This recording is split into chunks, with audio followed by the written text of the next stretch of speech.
Ou deixar a pátria livre ou morrer pelo Brasil. Boa tarde, bom dia, boa noite, historiadores. Tudo bem com vocês? Comigo está tudo ótimo, pessoal. Tô de volta aí depois de um breve sumiço por conta do concurso da ESA. Precisei me ausentar, mas vamos nessa, né? Porque a história de hoje a gente vai estar contando sobre o governo Juscelino Kubitschek. Isso mesmo. Aquele governo de 1956 a 1961 com esse rapazinho aqui. Os políticos da União Democrática Nacional tentaram fazer um novo golpe para que Juscelino Kubitschek não assumisse, com a ajuda de oficiais da aeronáutica, pouco após a posse de JK. Em 10 de fevereiro de 1956, oficiais rebeldes que pertenciam à Força Aérea Brasileira tomaram conta da base aérea de Jacareanga. Há alguns dias tomaram o controle da cidade de Santarém, que é uma das principais cidades do Pará, e alguns povoados próximos. Desta maneira, o movimento foi controlado pelo governo e por tropas legalistas, e Juscelino optou por perdoar os revoltosos envolvidos nas empreitadas lá em Santarém, no estado do Pará. O desenvolvimento...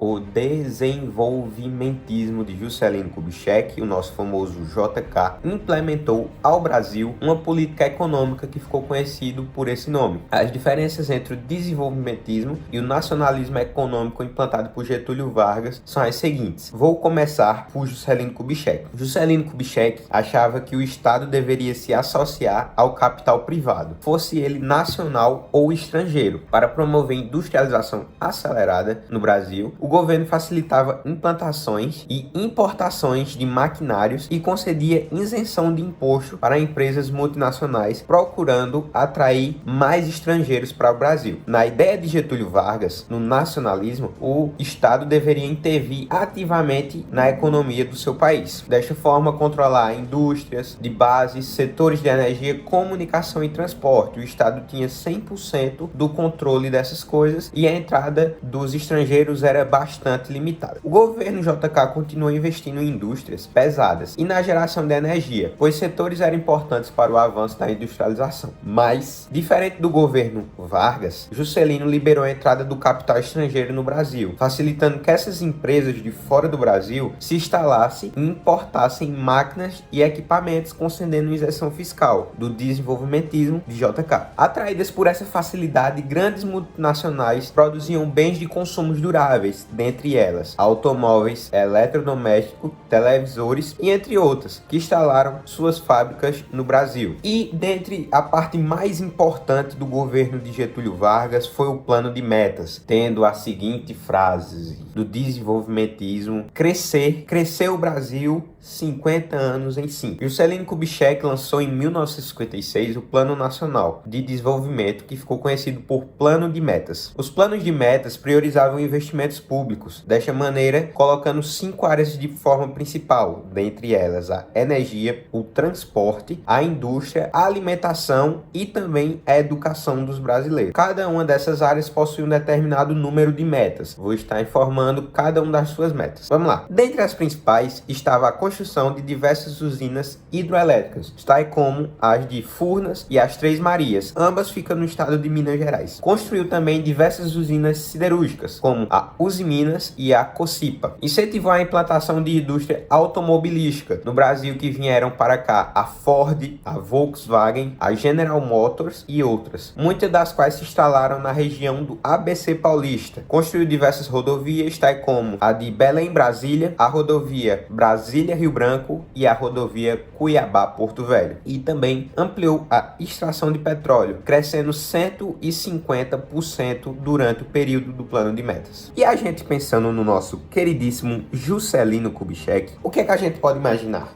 Sei que você pensou o plano de metas, porque eu acabei de explicar. Mas não, foi a construção de Brasília, isso mesmo. Uma das metas mais importantes do plano de metas era chamado a meta síntese, que era a construção de uma nova capital federal no centro do país, porque na capital federal era o Rio de Janeiro. Representava o esforço do governo JK para promover a integração do território nacional. Pensa a ideia.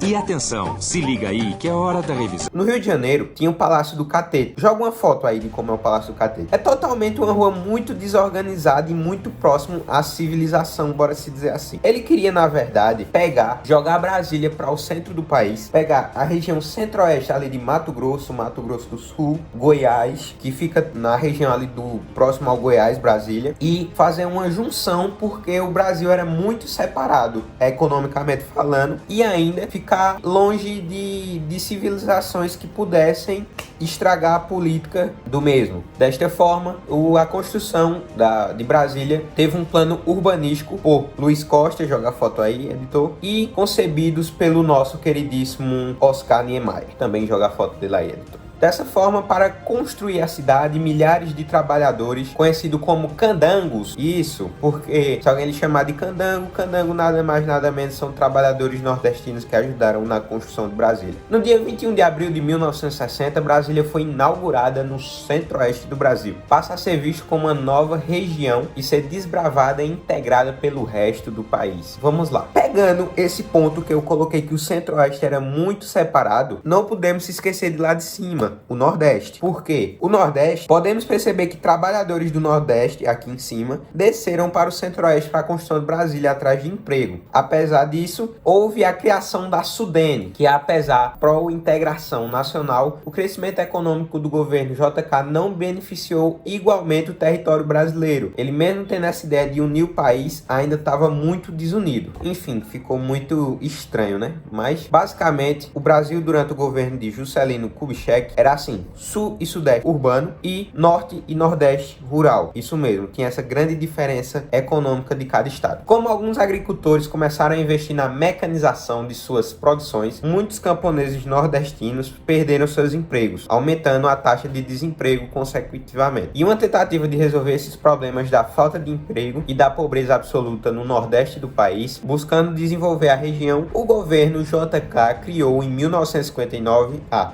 Superintendência de Desenvolvimento do Nordeste, a nossa querida Sudene. Saldos positivos e negativos do governo JK. Vamos lá. O crescimento econômico ocorrido durante o governo Juscelino Kubitschek foi extraordinário. O plano de metas contribuiu bastante na integração territorial do país, melhorando tanto a infraestrutura de transportes, geração de energia, um grande aumento da produção industrial. Além disso, ele manteve a democracia no país, que era uma coisa bastante difícil naquela época, e garantindo aos brasileiros mais liberdade democrática e permitindo livre manifestações dos seus ideais. Nenhum cidadão foi preso por motivos políticos durante seu governo, contudo, nem sempre foi flores. O empréstimo obtido no exterior para a realização de obras, principalmente de Brasília, aumentaram demais a dívida externa brasileira. E com isso, os enormes gastos para suas obras públicas contribuíram para elevar a inflação, que não era acompanhada pelo aumento salarial. Então, a inflação subia, mas o salário do brasileiro continuava lá embaixo. Com isso, resultou no poder da compra da população diminuiu e a concentração de renda aumentou. Ocorreu um intenso êxodo rural, milhares de trabalhadores do campo, em especial os sertanejos nordestinos atraídos pelo crescimento industrial no Brasil, mais especificamente no Sudeste, migraram de suas cidades do Sudeste do país e buscaram melhores empregos na indústria e no setor de serviços. Contudo, a maioria dos migrantes que chegavam às cidades passou ou continuou a viver na miséria, não melhorou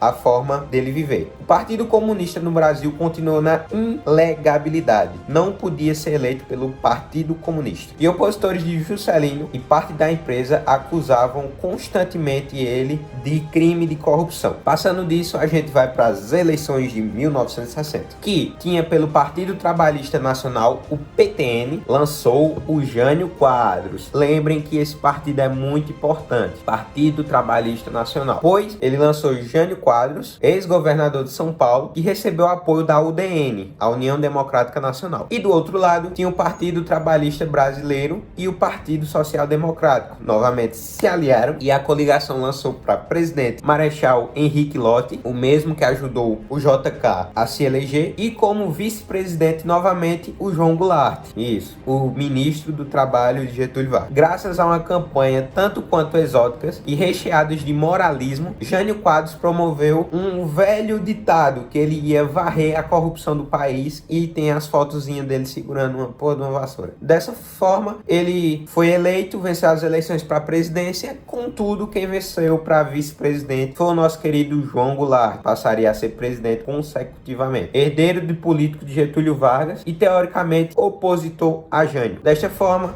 eu encerro o vídeo por aqui, pessoal. Quem gostou, deixem um like para eu estar postando a parte do governo de Jânio Quadros. Faltam mais 2 episódios apenas para acabar a questão da Quarta República. Então, pessoal,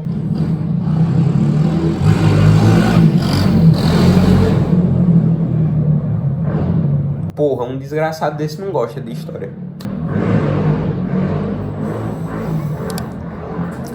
Então, pessoal, o vídeo foi esse. Quem gostou, já deixa o like, se inscreve no canal. Tamo junto, valeu e fui.